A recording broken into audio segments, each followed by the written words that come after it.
सुप्रभात। बाबा कहते हैं, मेरे प्यारे बच्चे, मैं जानता हूँ तुम नकारात्मकता से बाहर निकलने की कोशिश कर रहे हो।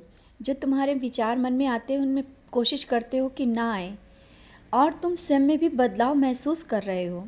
बदलाव लाना चाहते हो तो बदलाव हो रहा है। जहाँ पर भी जाते हो ना, तुमने देखा होगा लोगों की नज़रें तुम पर रहती हैं, और ये सब तुम्हारे अंदर की ऊर्जा है, और इसी कारण सब हो रहा है। और ये भी तुम समझ रहे हो कि तुम्हारे सामने मीठे बनने वाले लोग तुमसे इन्हीं कारणों से ईर्ष्या करने लगे हैं, क्योंकि जब भी तुम कहीं जाते हो अपने व्यवहार से सबको अपनी ओर आकर्षित कर लेते हो, और जो इतना सब दिखावा करके भी नहीं कर पाते हैं।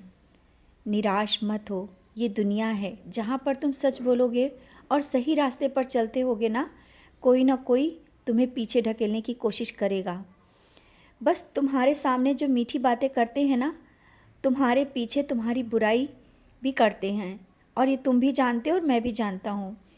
ये तुम भी समझते हो, जो भी गलत का साथ नहीं देते हैं और जो गलत हैं, चाहे वो कितना करीबी रिश्ता क्यों ना हो, तुम उसे स्वीकार नहीं करते हो। ये मैं देखता हूँ, तुम गलत के खिलाफ़ खड़े होते हो, उन्हें पसंद नहीं करते हो। यही तो मेरे लिए तो तुम्हारी यही अच्छाई है।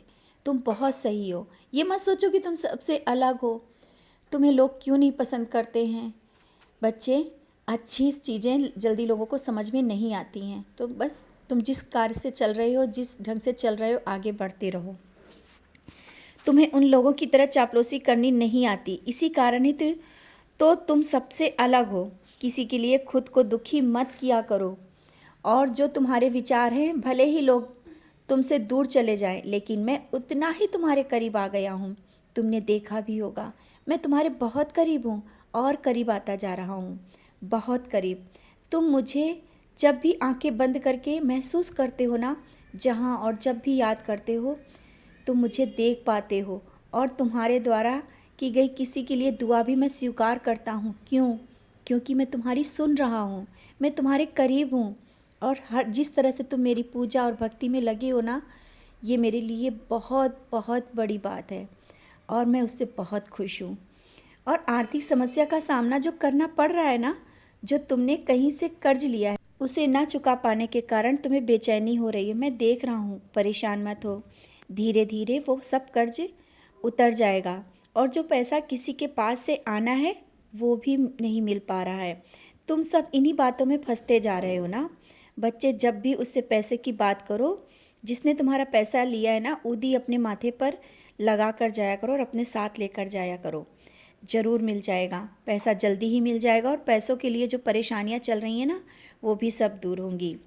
घर में तुमने मेरे लिए जो स्थान दिया है और उसे जिस तरह से सजा और संवार रहे हो ना, मुझे बहुत खुशी मिलती है, और बहुत अच्छा स्थान दिया है तुमने। और लोगों की नज़रें तुम्हारे घर के मंदिर पर रुक जाती हैं। तुम तो अपने मंदिर में चमक का एहसास करते ही हो। ये तुम्हारी और भक्ति और ऊर्जा के कारण है। ऐसे ही सत्य मार्ग पर आगे चलते रहो। मुझे बहुत खुशी है तुम जिस तरह से जिस मार्ग में आगे बढ़ रहे हो, और तुमने मेरे मंदिर को, मेरे स्थान को बहुत ही भक्ति भाव से सजाया हुआ है। ये बहुत ही अलग बात है। जिस तरह से तुम्हें बार बार देख करके, तुम मंदिर देख करके खुश होते हो ना, मैं तुम्हें देख करके खुश होता हूँ।